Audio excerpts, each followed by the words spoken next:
Des Alpes-Maritimes n'avait pas pris en compte la demande d'asile politique faite le 20 août par Radoš Bogdanović, une demande formulée après le décès de son fils Todor, victime d'un coup de feu mortel lors d'un contrôle routier, alors que leur groupe de tziganes serbes tentait de passer la frontière à Sospel.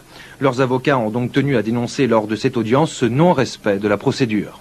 D'un point de vue strictement administratif, la préfecture aurait dû délivrer une autorisation provisoire de séjour avant que l'OFPRA ne statue sur leur cas. Au lieu d'attendre le passage des tziganes devant l'Office français de protection des réfugiés apatrides, la préfecture a immédiatement délivré un arrêté de reconduite à la frontière, arrêté confirmé par le tribunal administratif pour motif de demande d'asile officiellement déposée ultérieurement et donc dilatoire.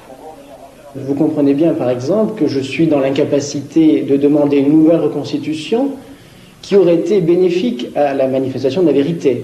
Mais je dis simplement que dans un dossier où un enfant de 8 ans a été mortellement blessé, dans des conditions où la légitime défense ne me paraît pas établie, pour un enfant qui n'était pas dans un coffre, comme on a bien voulu le dire, mais à l'arrière d'un break, je me dis qu'on doit tout faire pour défendre l'honneur et la mémoire de cet enfant. En l'absence de responsables aujourd'hui à la préfecture des Alpes-Maritimes, nous n'avons obtenu aucune explication des autorités.